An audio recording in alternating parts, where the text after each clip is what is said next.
Bonjour à tous, on se retrouve une nouvelle fois pour le démontage d'une arme. Il s'agit ici d'un Beretta 70S en 22 long rifle. Donc c'est toujours une arme de tir sportif, hein, elle est toujours déglarée en préfecture, il n'y a vraiment pas de problème. Ce Beretta 70S présente l'avantage d'avoir une hausse réglable et non pas une hausse type combat comme d'autres Beretta 70 ou 71. Et l'avantage du Beretta 70 par rapport au 71, alors c'est un avantage pour moi, ça peut être un inconvénient pour d'autres, c'est qu'il est en fait en acier et pas en aluminium, comme, enfin en base aluminium, comme un 71. Il est donc un peu plus lourd, mais est moins sujet à des casses, ce qui n'est vraiment pas non plus le cas du 71. Mais je suis un peu de l'ancienne école, j'aime bien une arme en acier, donc voilà, c'est pour ça que je suis parti sur ce type d'arme en 22 long rifle. On va faire aujourd'hui le démontage sommaire de l'arme, par exemple pour un nettoyage en sortie du stand, avant de remettre l'arme au coffre, c'est à peu près ce que je fais. Ou alors, je pense qu'on peut se permettre de le faire moins régulièrement, enfin ça dépend, tout dépend comment on tire. Et on passera un peu plus tard à une autre vidéo où il y aura un démontage plus complet avec le démontage intégral de toute l'arme. Là, ça sera un démontage sommaire que je vous présente pour l'instant. Donc, pour commencer, on retire le chargeur, qui est vide naturellement. On vérifie donc que l'arme est bien en sécurité. La chambre est vide. En ayant fait ça, on a armé le chien.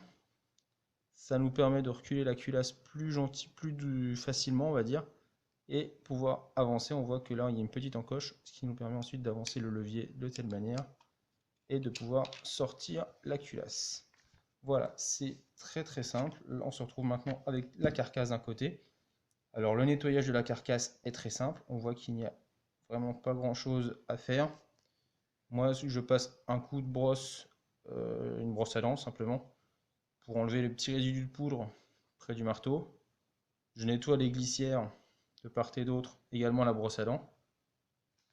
Et sur la culasse, on peut ensuite retirer donc le ressort récupérateur et sa tige guide. Donc eux ne nécessitent pas forcément de nettoyage spécifique. Moi je le passe juste au chiffon. Et même chose pour la tige guide. Et ensuite on peut retirer de cette sorte le canon de la glissière. Le canon lui se nettoie à la brosse avec un jeu de brosse, donc soit nylon, enfin dans l'ensemble laiton, nylon et laine, ou alors au borsnake. Ça marche très bien aussi, il est facile à utiliser. Je passe aussi un coup de brosse sur l'entrée du canon et sur les glissières. Ça n'engage que moi.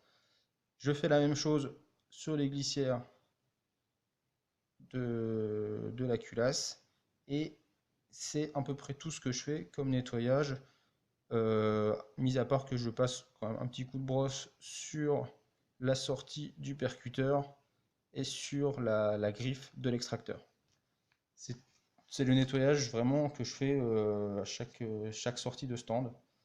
Donc c'est très simple. Pour la lubrification, il n'y a pas grand chose à faire. On voit qu'il y a très très peu de pièces en mouvement dans cette partie-là. Je mets juste une pointe d'armistol sur l'entrée de la glissière de part et d'autre.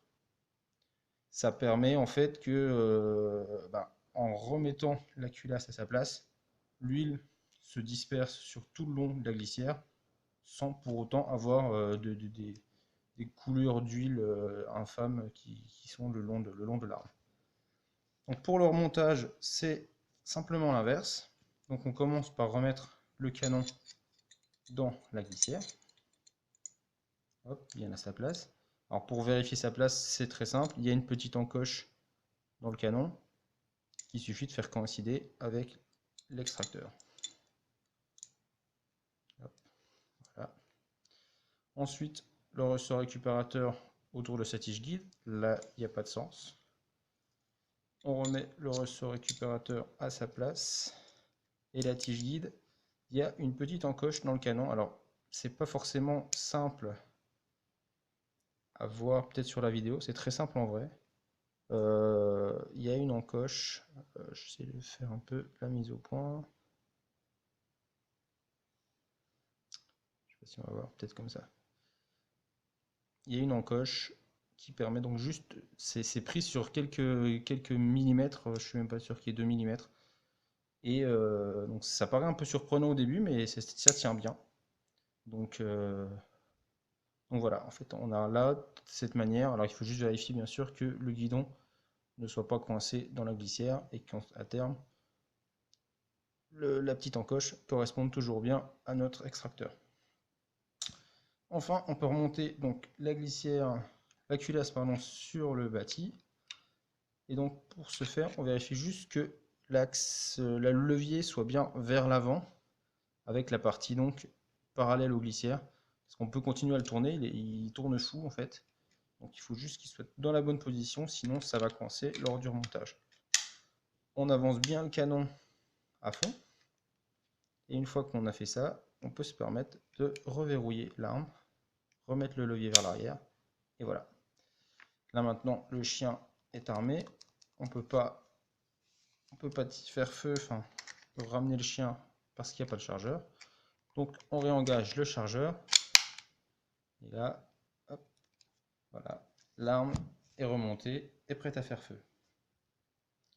Voilà, donc on se retrouvera bientôt pour une vidéo d'un démontage plus approfondi de cette même arme. A bientôt, au revoir.